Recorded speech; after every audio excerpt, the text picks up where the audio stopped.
Hey, hey, creative people. Hi, good morning. Carrie Schaefer here with you, also known as author Carrie Ann King, to talk on yet one more day about the essential elements that we need to go on our journey as legendary writers.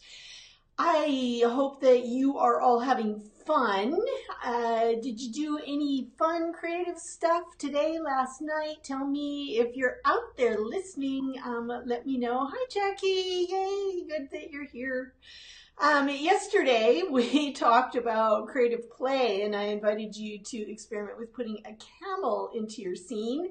I did not take my own advice, as it turns out. What I ended up doing was tearing my whole manuscript apart, cutting about 12,000 words, and creating a whole new scene for the beginning.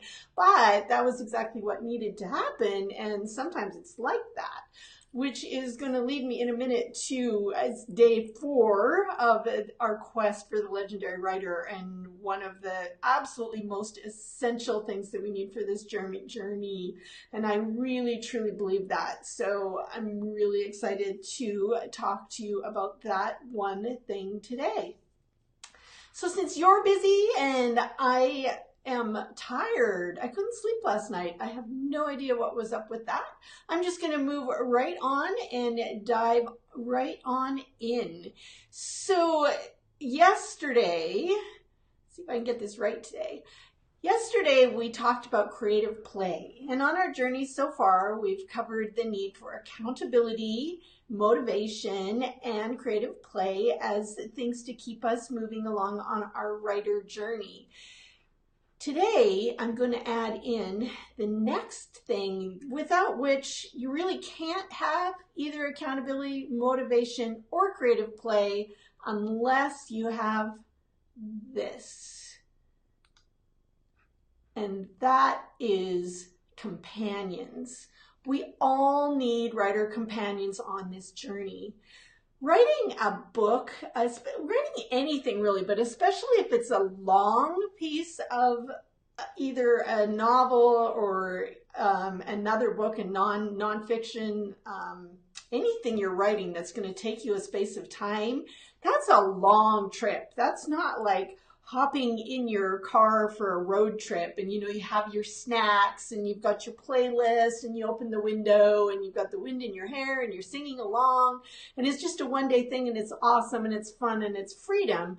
Now there are days when writing is like that, but there are the other days that look kind of a lot like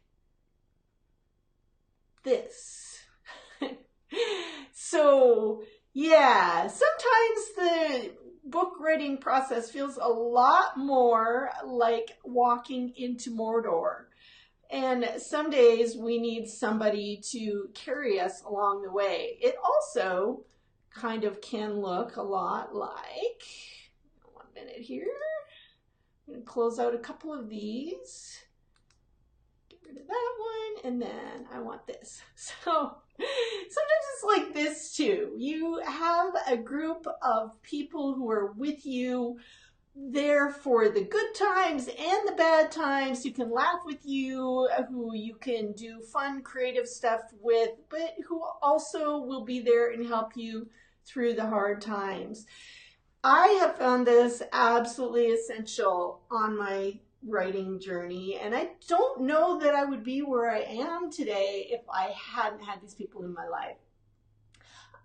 For example, I have for the last years always had somebody to write with on a regular basis. And right now in the League of Legendary, I'm doing write-ins that are open to a group of us in the morning, which is extra awesome. And I have had friends that I met up with just to keep me accountable, as we already talked about, to help keep the motivation and the momentum going, and also to have that creative fun together and support. So having that group of people who come around you and will do the thing with you really is inspiring and keeps us from living in a vacuum. I think I was talking to an awesome client yesterday about that. Sometimes when we're alone for long stretches of time, it's hard to get outside of that, to get ideas, to know where we're going, what it is that we want to do, to have inspiration. And then there's also those other days. If you've been at this for a while, you know, there are the days where the writing is amazing and awesome and the most wonderful thing on the face of the planet. So you sit down to write, the ideas are there, the words are there, your doubts are gone for the moment, your inner critic is cooperating for once, and you're in flow. Everything is beautiful and it's wonderful, and you feel like this is the most brilliant thing you've ever written, and nothing else matters. And you get that wonderful, wonderful rush of incredible endorphins, and life is awesome. And then you discover a plot hole that is so huge.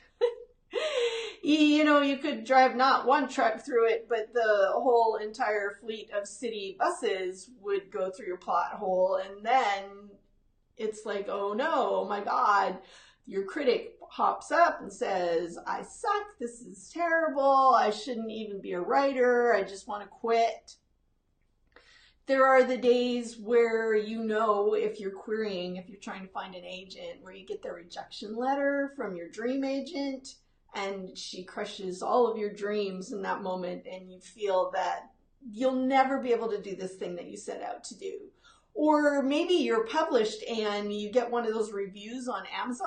It's not one of those reviews that says, you know, I gave you a 1-star because I thought I was getting a box of cookies and I got a book instead, and I didn't want a book, I wanted cookies, and so therefore, even though this was my own dumb mistake, I am now giving your book a 1-star review because I ordered the wrong thing. This happens, by the way.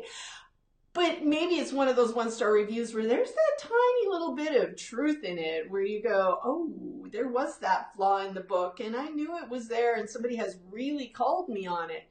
Those days, you need to have people who understand that, who get that, who know what it feels like to go through rejection and criticism, who can say, hey, dude, tomorrow's going to be better. You are a good writer. Look at the compliments that you got a little while ago, or look at this good thing that happened over here. We all need those people in our world. Sometimes it's hard to find them, though. And so that's the trick. I know some of my clients go to writers groups that are not necessarily helpful. So maybe you've been looking for companionship and you've got hooked up with a group of people that are not really serving you right now, that the feedback that you're getting is maybe not meeting your needs. Maybe they're applying pressure that is really shutting you down instead of motivating and helping you. Maybe they are giving you criticism at a point in the work where criticism isn't helpful. So finding the right people is also tricky sometimes. So you need people who understand the writing and creative process. You need people who can listen to you and give you the kind of support that you need when you need it, and to not be applying pressure when you don't need it and it's shutting you down. Finding those kind of people is one of the, well, it's just another quest we go on, really, I believe, on this writer journey, to find the right people for us at any given time. And that's one of the other things that I love to believe we offer over at the Legendary Writers Group, is that kind of support. We have amazing people, and I'm very grateful for you if any of you are watching this. Each and every one of you are amazing. And that really is all that I had to say today. So there's no point dragging it out any longer, trying to make this long. I know we all have lives to live and things to do and words to write. Frankly, since I tore my novel apart, I'm much more anxious to get back into it. It was dead wood that needed trimming. So now I am going to go write some words, and I hope that somewhere in this day you are too. Tomorrow I'm going to talk about one more element of this writer's quest at the same time tomorrow, 10 a.m. PST, so you can join me here. And I'm also going to tell you about how you can become a member of the League if that's something that is of interest to you. So I hope you have a great day, and go do a creative thing, write some words. Have a good one. Bye.